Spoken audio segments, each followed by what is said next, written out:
네, 안녕하세요. 블로그 마케팅 상해추 전문가 이승윤입니다. 여러분들 궁금증을 좀 풀어드리려고 이렇게 자리를 마련했습니다. 미디어 유명하죠. 하지만 많은 분들이 매출이 나온다거나 수익 전환된다거나 이런 것들은 결국 네이버에서 대부분 나오는 편입니다. 아마도 블로그를 해보신 분들은 다들 이해하실 거고 공감하실 겁니다. 여전히 네이버는 또는 블로그는 미디어가 아무리 강세라고 하더라도 절대로 놓쳐서는 안 될 강한 채널 매체입니다. 본인의 브랜드가 없고 셀러만 하시는 분들, 이런 분들은 좀 어려울 수 있고요. 그 외적으로 주로 퍼스널 브랜딩이 필요하신 분들, 나에 대한 소개나 제품에 대한 판매 또는 수익화, 이런 분들이 가장 많이 좀 선호하고 또 많이 통합니다. 인스타그램도 수익화 가능하지 않냐? 네, 맞는데요. 블로그는 최단기적으로 빠른 수익화에 대한 부분들이 상위 노출 검색 엔진이라는 것 때문에 좀 더 강력하게 빠르게 만들어낼 수 있는 거죠. 블로그 수익화는 다양하게 있을 수 있는데요. 쉽게 말해서 원고 하나, 그러니까 포스팅 한 개를 쓰는 대가로 우리가 캐시로서 받을 수도 있고요.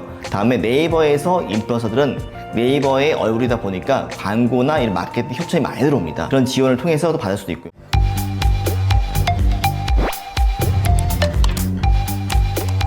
솔직히 공식이 굉장히 많은데요. 보통 우리는 네이버는 로직이 정확히 알 수 없다라고 합니다. 저는 반대로 말씀드려요.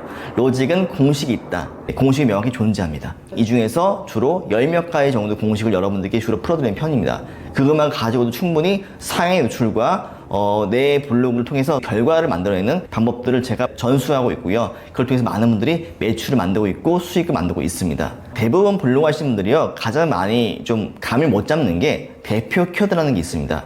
블로그 쓸 때 단지 내가 취미로 쓴다거나 그냥 편하게 라고 한다면 대충 쓰셔도 돼요. 하지만 만약에 내가 마케팅 하려 한다면, 블로그를 통해서 혹시 뭔가를 목표로 세운다면은, 그렇다면 반드시 대표 키워드를 우리가 생각하고 스터디해야 됩니다. 그런데 블로그를 많이 안 쓰시는 분들이나 또는 연습량이 없는 분들은 이런 키워드를 정하는 방법, 내 주제에 맞는 키워드 방법을 많이들 감을 못 잡으세요. 그러다 보니까 진단을 요청하시는 대부분이 키워드가 없는 분들이 많아요. 블로그에 제멋대로 쓰는 거죠. 그분들의 잘못은 아니에요. 제대로 스터디가 안 됐을 뿐인 거예요. 명확하게 그 키워드를 통해서 네이버가 그 키워드를 잡아서 상위 줄을 띄워주는 걸 도와주고 수요가 있는 키워드를 통해서 들어오신 분들로 인해서 수익이 나는 거죠. 저도 권장합니다. 키워드를 잡을 때는 괜찮은 편이고요. 다만 그 블로그 포스트 있을 때는 거의 빅데이터를 통한 어떤 내용들을 주다 보니까 비슷한 맥락의 글들이 워낙 다양하게 블로그에 쓰일 수 있기 때문에 각색을 반드시 하셔야 돼요. 나만의 것을 바꾸셔야만이 네이버 AI가 볼 때도 그걸 판독합니다. 스토리텔링, 그러니까 기업 스토리를 사람들이 많이 봅니다. 왜냐면 컨텐츠라는 것과 서비스나 아이템이 독점 기업이 있을 수 있을까요? 별로 없겠죠. 독점 시장도 없을 겁니다. 그렇다면은 다양한 시장과 다양한 서비스 가운데 사람들은 고를 겁니다. 그렇다면 나의 스토리가 명확하지 않으면은 나를 선택해야 될 이유가 없어요. 나를 선택해야 될 이유를 만들어주기 위해서는 반드시 글감이 필요해요. 또 한 가지는 요즘에는 과거와 달리 통합 검색에서 내 키워드가 뜨는 게 아니라 인기 주제로 뜹니다.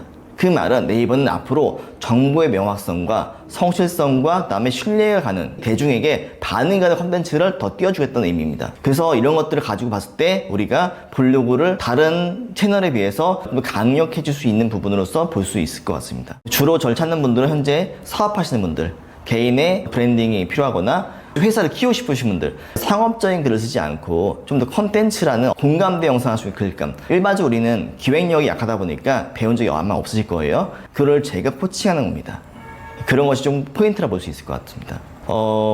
간단하게 말씀드려서 사실 기존에 블로그 책이 많습니다. 서점에 많이 있을 거예요. 그런데 대부분 블로그의 기능 설명, 키워드라는 것이 어떤 것이냐, 글을 어떻게 써라, 이런 간소한 내용이 많다면 저는 좀 차별화를 둬서 실전 마케팅이 어떤 것인지와 저 20년 전의 커리어에 대한 내용을 좀 담아서 조금 더 다른 내용으로 구성했고요. 그래서 블로그의 기능을 공부하고 싶으신 분들은 제 책이 안 맞을 수 있고요. 다만 그 마케팅의 본질, 블로그가 어떤 채널이냐, 다음에 어떻게 내 접근해야 블로그를 강하게 잘 키울 수 있느냐, 이런 식의 부분들이 조금 더 맞을 수 있고요.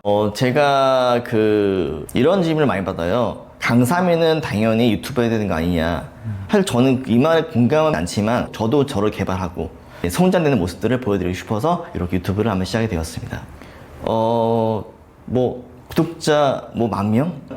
라기보다는 저라는 사람을 좀 더 알리고 싶고 도움을 얻을 수 있는 그런 컨텐츠를 만들고자 유튜브를 한번 생각이 되었습니다. 그동안 여느 컨텐츠들을 통해서 공부를 해봤지만 답이 안 나오셨던 분들, 헤매고 계신 분들, 그리고 당장 나는 좀 이번 달에 매출 만들고 싶다 이런 분들인데 제가 그런 모든 부분들을 해소할 수 있습니다. 여러분들 구독 부탁드립니다. 감사합니다.